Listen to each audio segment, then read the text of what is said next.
Knicks fans, we're all living on a high right now after beating the Boston Celtics in Game 6 to advance to the Eastern Conference Finals for the first time since 1999. But it's now time to turn the page because now we have another team to worry about, and that is the Indiana Pacers, as the New York Knicks are ready to tip off with them at Madison Square Garden this Wednesday night for Game number 1. There's a lot of Knicks news that I want to break down in this video and all the things you need to know heading into this Eastern Conference Finals matchup between the Knicks and the Pacers. There's no reason why Knicks fans should not be feeling like we're on top of the world right now because it's New York versus everybody. Everybody is now hopping on the bandwagon. There's some people still doubting this Knicks team entering the Pacers. We got Celtics and Cavaliers fans rooting for the Pacers against the Knicks. It's New York versus everybody. And in this video, I want to share my thoughts entering the series, all the latest matchups that you need to look at, and this rematch for the New York Knicks. As we all know, the Knicks fell to the Pacers last year in round number 2 in Game 7. So let's get straight into business. But before we do, if you're new to the channel, please consider subscribing here to Knicks Media. Hit the like button and comment your thoughts of the series. What's your predictions for the Knicks and the Pacers? Now, without further ado, let's get straight into business. So, the Knicks have home court advantage, which is a fantastic thing entering the series. And the first things first is you got to defend home court in Game 1 and 2. Now, you look at what the Indiana Pacers did in their series. I do not want to look past them. I know that we feel like we're on top of the world, which we are, by the way, because we beat the defending world champions, Boston Celtics, in Game 6, right? But the Indiana Pacers, they just took down the Cleveland Cavaliers, which was the best team in the Eastern Conference. Now, some people feel like, well, are the Cavaliers frauds or are the Pacers that good? I'm here to tell you the Pacers are really good, and they play a different style of basketball that the Knicks are going to have to adjust to, completely different than the Boston Celtics. We all know what the Indiana Pacers are known for. They like to run up and down the court. They like to just run you dry, and Tyrese Haliburton is definitely a really good basketball player. You saw what he did against the Cleveland Cavaliers. They got depth. You got to worry about Miles Turner. We know about this Indiana Pacers team very, very well, and I have a lot of confidence in this Knicks team because there's something special happening. And that's why I wanted to kind of make this video and bring something here where it feels like we are the team of destiny in a way of how we were able to beat the Celtics in Game 1 and 2, the improbable 20-point comeback victories, the ability to stay within themselves, be resilient, be tough, and hit the clutch shots when you need to. And the defense is something I think this Knicks team is capable of beating anybody that is alive. It's the Minnesota Timberwolves and the Oklahoma City Thunder that will be taken on against each other in the Western Conference Finals, but we're not even going to worry about those two teams until we take care of our own business in the Eastern Conference Finals first. So you look at what the Knicks do well.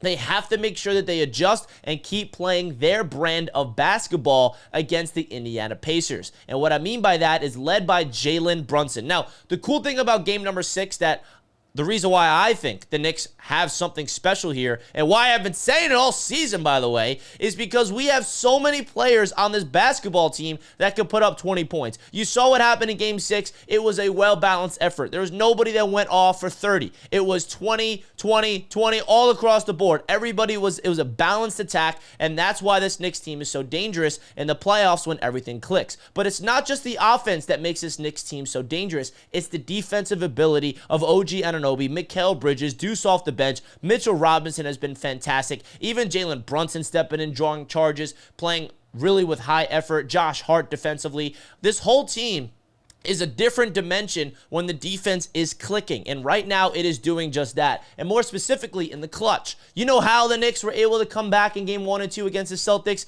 It was because of the defense of this New York Knicks team leveling up the intensity. It wasn't just the Celtics missing all of a sudden. You go rewatch those games. It was an absolute fantastic defensive ability by the Knicks by getting into the passing lanes, making life miserable for the Celtics, which made this Knicks team be able to come back. You saw the Celtics not even be able to do anything in Game 6 against the Knicks at Madison Square Garden. That was because of the defensive intensity of this Knicks squad from the jump to the end of the game. And Tom Thibodeau absolutely outcoached Mazzulla, and I want to give him his flowers in this video because I think that some Knicks fans still don't want to give Tom Thibodeau the flowers that he deserves of what we saw from him against the Boston Celtics. But the job is not finished. Now he has to go up against Rick Carlisle, who is another really phenomenal head coach and plays a completely different style of basketball. And I think if this Knicks team defensively can live up to this potential, we actually have a shot And you look at what the Indiana Pacers, they're known for. Their offense, they run fast. They move without the ball. They just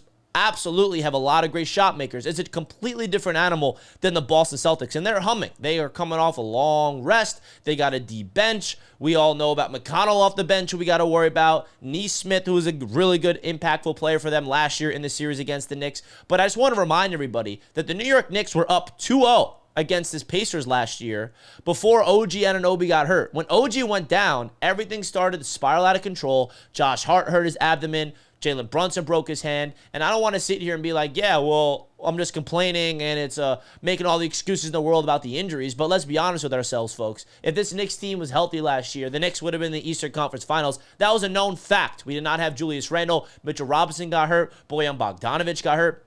Unfortunately, our entire Knicks team was dealing with injuries all last year. But right now, I'm not even going to say it. You know what? I'm thinking. I don't want to put it out in the universe. We all know what is benefiting this Knicks team, and that's everybody being on the court right now. So you look at what this Knicks team is doing at full strength, and the Indiana Pacers are also at full strength. So it's going to be a really fun matchup. And I think that when you have a guy like Jalen Brunson playing at the level that he's playing, and the ability to just will this team to victory, instill confidence, and they have a sense of belief in each other. They have a sense that we can accomplish anything with this matchup. And the reason why the Knicks traded for Mikal Bridges is we're seeing it here in the playoffs. I said all regular season long, let's stop criticizing and whining about Bridges, and let's wait until the playoffs, because that is when he's going to really show who he is. He is a winner through and through. He's not going to go out there and put up 25 to 30 a game. That's not what he's here to do. He's here to play defense, play a lot of minutes, hit the shots in the clutch, and play defense in the clutch as well. Mikal Bridges is an absolute winner. Talk about OG Anunoby. I would argue the most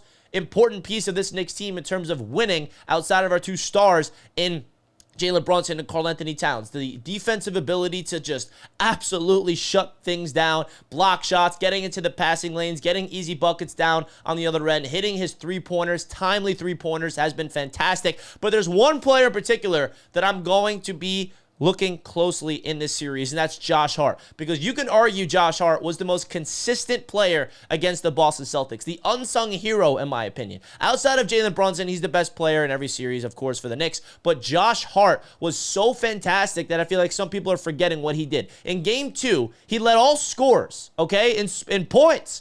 All right, Josh Hart we're talking about. Had more points than Jalen Brunson, then Karl-Anthony Towns, then Bridges, then Tatum, then Jaylen Brown in that game. Like, Josh Hart is fantastic. He's coming off a triple-double. He gets gushed in the eye, blood all over his face. Josh Hart is such an important piece of this Knicks team. He was dealing with an abdomen injury at the end of that series last year, so we did not have 100% full strength. His ability to get those offensive rebounds, push the ball in transition, just being downhill. He's one of the best players in the league of getting those transition layups. So big-time series for Josh Hart. And then last but not least, we got to talk about Cat and Mitchell Robinson, because Karl-Anthony Towns, I think his aggressiveness was fantastic in game number 6. We need to see him completely unlock his game and assert himself, because he's going up against Miles Turner. Miles Turner is a center that can absolutely get hot from downtown. They got to make sure that they keep a close eye on Miles Turner. And Mitchell Robinson and Deuce McBride off the bench are also big keys to the Knicks' success. More specifically, Mitchell Robinson, because he was an absolute problem